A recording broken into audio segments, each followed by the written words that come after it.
Hello, welcome to పిన్నితో shopping.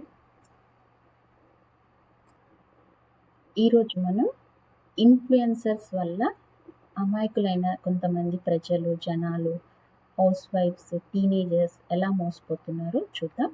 ఈ topic మీద డిస్కస్ చేద్దాం.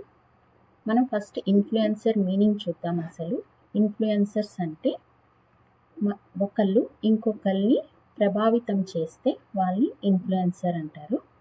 సో మీకు అక్కడ మీనింగ్లోనే ఉంది వాళ్ళు మిమ్మల్ని ప్రభావితం చేస్తున్నారు అని. సో మనము ప్రభావితం అవ్వకూడదు. ఫస్ట్ విషయము, ఇన్ఫ్లుయెన్సర్స్ చెప్పినవన్నీ కొనుక్కోవాలని, లేకపోతే వాళ్ళు చెప్పినవన్నీ కరెక్టే ఉంటుందని ఏమి ఉండదండి.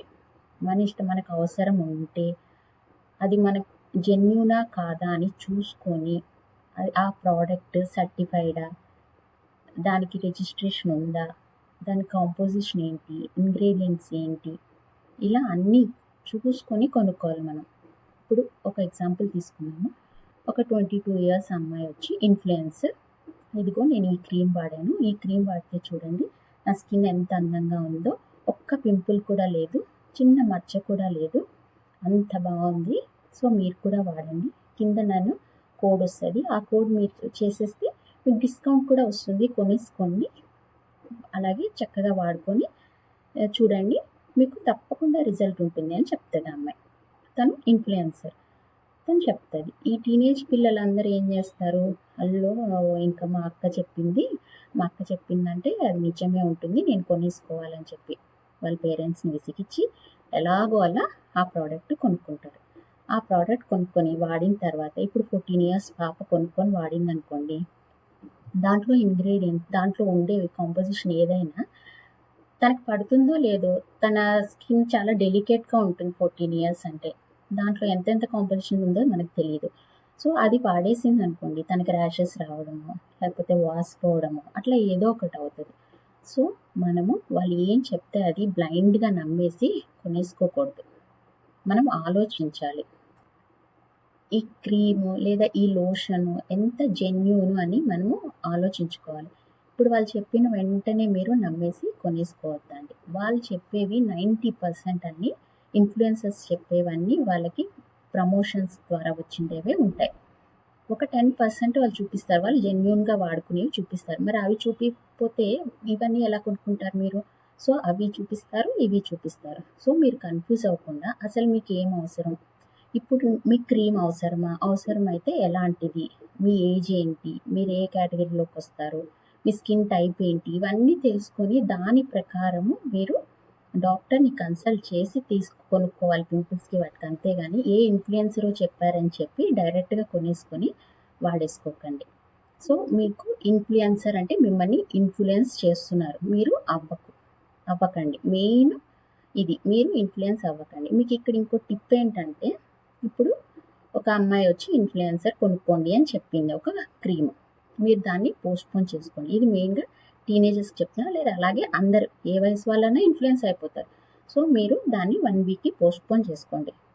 మీరు మనసులో అనుకోండి, ఇప్పుడు నాకు ఎగ్జామ్స్ ఉన్నాయి, ఎగ్జామ్ బిజీలో ఉన్నాను, తర్వాత కొనుక్కుంటాను, లేదా ఇంకేదైనా ఇప్పుడు నేను పనుల విషయంలో బిజీగా ఉన్నాను, గెస్ట్లు వచ్చారు, నేను మళ్ళీ కొనుక్కుంటాను. అట్లా మీ మైండ్ని మీరు సెట్ చేసుకోండి.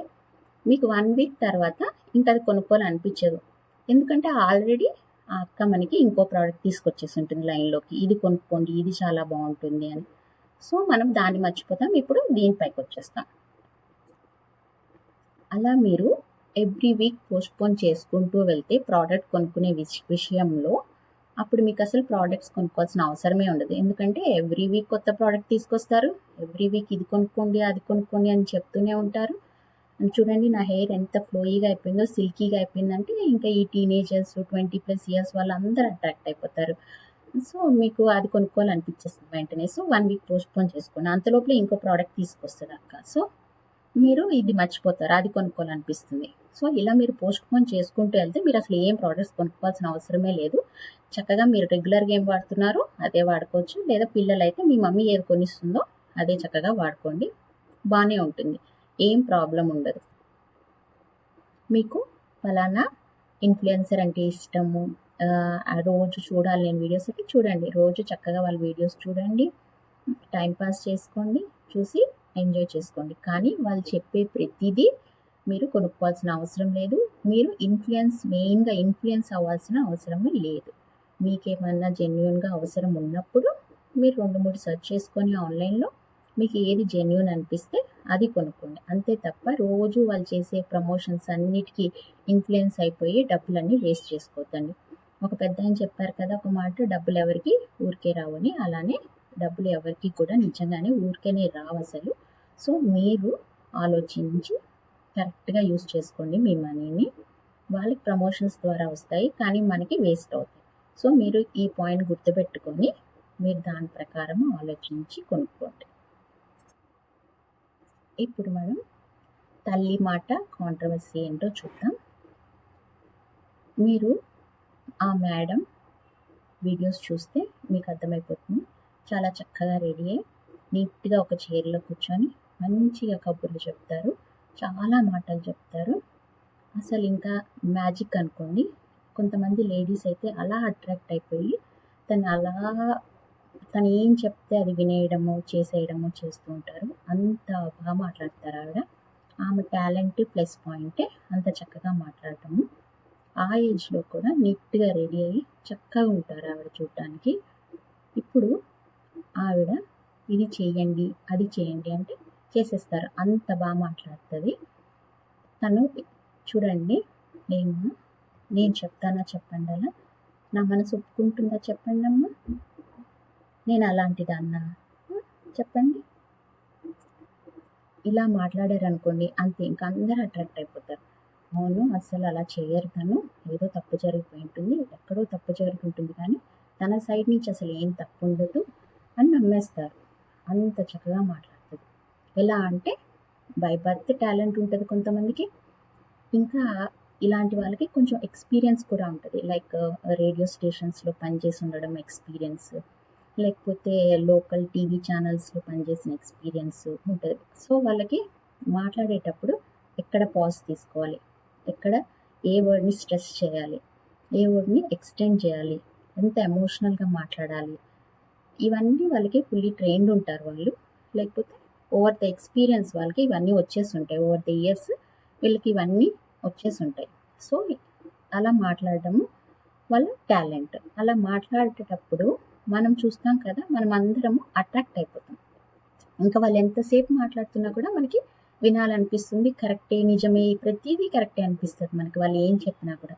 సో కొంతమంది అమాయక ప్రజలు ఏమైపోతారు, మోసపోతారు. వాళ్ళు చెప్పినవి చాలా వరకు నిజాలు ఉంటాయి, అక్కడ ఇక్కడ తప్పులు ఉంటాయి. సో మనము వాటిని గమనించుకోవాలి. తను రీసెంట్గా ప్రమోట్ చేసిన మార్కెటింగ్ స్ట్రాటజీ, అది పిరమిడ్ మార్కెటింగ్ అంటారు. అది అసలు ఇల్లీగల్. వాళ్ళ దగ్గర మెయిన్ ప్రోడక్ట్ అంటూ అమ్మేవంటూ ఏముండవు.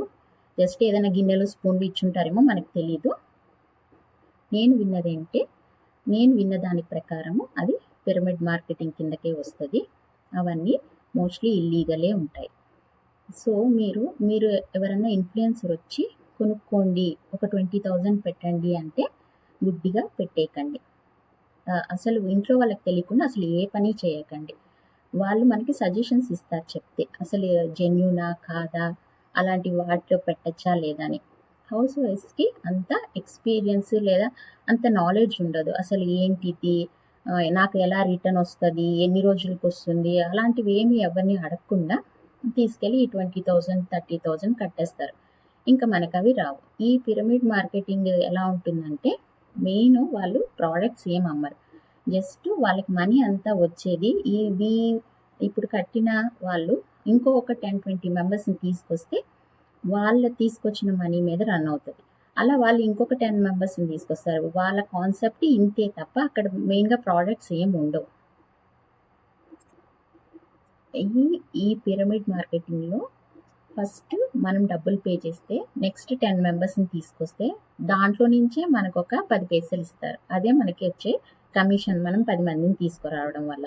సో ఏంటి అక్కడ బేసిక్గా మన డబ్బుల్లోనే మనకు ఒక 10 పైసలు, ఆ తర్వాత నెక్స్ట్ ఇంకో 10 మందిని తీసుకొస్తే పావలా, ఆ తర్వాత 50 పైసలు, అట్లా మన డబ్బుల్లో నుంచే మనకు వస్తుంటుంది తప్ప మన డబ్బులు ఎప్పుడు మనకి రిటర్న్ ఇంకా రావు. సో ఇలాంటివి అసలు నమ్మకండి. ఎప్పుడూ కూడా జాయిన్ అవ్వకండి ఈ పిరమిడ్ మార్కెటింగ్లో. ఇక్కడ నేను విన్నది మోస్ట్లీ హౌస్ వైఫ్స్ మోసపోయారు అని, ఒక ప్రెగ్నెంట్ లేడీ మోసపోయింది అని. ఇక్కడ ఏంటంటే వాళ్ళకి హౌస్ వైఫ్స్ కొంచెం అమాయకులు ఉంటారు. ఇంకా వాళ్ళకి మెయిన్గా గిల్టీ ఫీలింగ్ ఉంటుంది. నేను ఏం చేయట్లేదే, జాబ్ ఏం చేయట్లేదే, ఇంటికి ఏం సంపాదించట్లేదే అన్న కొంచెం ఫీలింగ్ ఉంటుంది వాళ్ళకి. ఆ ఫీలింగ్తో ఏంటి, సో ఎవరన్నా ఏమన్నా చెప్పారనుకోండి ఇది హౌస్ వైఫ్కి బిజినెస్ బాగా డబ్బులు వస్తాయంటే అట్రాక్ట్ అయిపోతారు, నమ్మేసి డబ్బులు పెట్టేస్తూ ఉంటారు. సో అలాంటి వాళ్ళని టార్గెట్ చేస్తూ ఉంటుంది ఈ పిరమిడ్ మార్కెటింగ్. దాంట్లో ఇప్పుడు ఈవిడ చెప్పడం వల్ల వేరే వాళ్ళందరూ లూజ్ అయ్యారు కాబట్టి తను ముందుకొచ్చి తప్పైపోయింది అని చెప్తే పర్వాలేదు. లేకపోతే మళ్ళీ తను ఇంకా ఇలానే కంటిన్యూ చేస్తుంది, మళ్ళీ కొన్ని మంత్స్ తర్వాత మళ్ళీ వచ్చి ఈ మార్కెటింగ్లో పెట్టండి ఆ మార్కెటింగ్లో పెట్టండి అంటే అది మాత్రము సీరియస్ విషయమే. అసలు అలా ప్రమోట్ చేయకూడదు. దీంట్లో మోసపోయిన వాళ్ళు తప్పనిసరిగా పోలీస్ స్టేషన్కి వెళ్ళి కంప్లైంట్ చేయొచ్చు. 30,000 కూడా ఏం తక్కువ అమౌంట్ కాదండి, వదిలేసుకోవాల్సిన అవసరం లేదు. మీరు పోలీస్ స్టేషన్కి వెళ్ళి మీ దగ్గర రిసీట్ ఇచ్చుంటే వాళ్ళు మీరు ఇలా 30,000 కట్టారని ఆ రిసీట్ తీసుకెళ్ళి వాళ్ళకి ప్రూఫ్ చూపించండి. అలాగే మీరు ఆఫీస్కి వెళ్ళి కట్టుంటే ఆ ఆఫీస్ అడ్రస్ ఇవ్వండి, లేదా వాళ్ళ కాంటాక్ట్ డీటెయిల్స్ ఉంటే కాంటాక్ట్ డీటెయిల్స్ ఇవ్వండి. వాళ్ళ చాట్ అంతా వాళ్ళతో చాట్ చేసి ఉంటారు కదా, లేదా ఫోన్లో మాట్లాడుంటారు కదా, ఆ డీటెయిల్స్ అన్నీ కూడా రికార్డ్ అయి ఉంటే అవన్నీ కూడా పోలీస్ స్టేషన్లో సబ్మిట్ చేసి ఎఫ్ఐఆర్ ఫైల్ చేయొచ్చు. మీకు తప్పకుండా ఇది జరుగుతుంది, న్యాయం జరుగుతుంది. మీకు డబ్బులు మీకు రిటర్న్ వచ్చే స్కోప్ ఎక్కువే ఉంటుంది. వెంటనే చేస్తే మనకి ఇమీడియట్గా రియాక్ట్ అయి చేస్తే మనకి స్కోప్ ఎక్కువ ఉంటుంది. సో ఎవరెవరైతే ఈ పాలసీలో మోసపోయారో ఈ పిరమిడ్ మార్కెటింగ్లో మేడం చెప్పడం వల్ల వాళ్ళందరూ కంప్లైంట్ రేస్ చేయండి. కంప్లైంట్ రేస్ చేసి మీ డబ్బులు మీరు వాపస్ తెచ్చుకోవడానికి ప్రయత్నించండి. రాకపోయినా కూడా బాధపడద్దండి, ఇంకోసారి ఇలా మోసపోకండి. ఏ ఇన్ఫ్లుయెన్సర్ చెప్పినా కూడా వినకండి, మోసపోకండి. మీరు ఇంట్లో డిస్కస్ చేయండి, నలుగురితో మాట్లాడండి. అంతా అయిన తర్వాత నమ్మకం కుదిరితేనే ఏదైనా చేయండి. అంతేకాని రోజు కనిపిస్తుంది నాకు ఇవి చెప్పేవన్నీ కరెక్టే ఉంటాయని మాత్రం అనుకోకండి. చూడండి, ఇప్పుడు మన చుట్టుపక్కల మన సొంతోళ్ళే మనకి ఇది కొనుక్కోండి అది కొనుక్కోండి లాభ పడతారు, ఇంత లాభం వస్తుంది, ఇంత రిచ్ అయిపోతారని ఎవరు చెప్పరు. వాళ్ళు మంచోళ్ళే, మనకి చాలా క్లోజు, మనకి చాలా మంచి ఫ్రెండ్స్. కానీ కూడా మనకేం వాళ్ళు ఏం రోజు వచ్చి అది చేయి ఇది చేయి నేను ఇది చేశానని బయటకు వచ్చి చెప్పరు. కానీ వీళ్ళు ఇన్ఫ్లుయెన్సర్స్ రోజు వచ్చి మీకు చెప్తూ ఉంటారు, ఇలా చేయండి అలా చేయండి, అలా మంచి ఇలా మంచి అని. దాంట్లో ఎంత మంచో మనము ఆలోచించుకోవాలి. ఉంటుంది మంచి, కానీ ఎంతవరకు మంచి ఆలోచించుకోవాలి. ఆలోచించుకొని ఆవిడ చెప్పారు మీకు ఇంత లాభం వస్తుంది అంటే మీరు ఆలోచించుకోవాలి, నిజంగానే వస్తుందా, ఎన్ని ఇయర్స్కి వస్తుంది, ఎప్పుడు వస్తుంది, ఎంతెంత ఇస్తారు, నాకు ఎన్ని నెలలకి ఇస్తారు, నాకు మొత్తం రిటర్న్ రావాలంటే ఎప్పుడు పడుతుంది, ఇవన్నీ కనుక్కొని తెలుసుకొని ఆల్రెడీ జాయిన్ అయిన ఉన్న వాళ్ళు ఉంటే వాళ్ళతో మాట్లాడి అలా రీసెర్చ్ చేసుకొని మీరు ఏదైనా చేయాలి. కానీ ఎవరో రోజు కనిపించే ఆంటీ చెప్పిందనో, ఇంకెవరో అంకుల్ చెప్పారనో, అక్క చెప్పిందనో జాయిన్ అయిపోకండి. మీరు మీ మైండ్ పెట్టి ఆలోచించి చేయండి. ఎందుకంటే డబ్బులు వేస్ట్ చేసుకోకండి, మళ్ళీ తిరిగి రావాలంటే చాలా కష్టం డబ్బులు. సో అందుకని ఆలోచించి చేసుకోండి. Please try to like, share and subscribe. Thank you.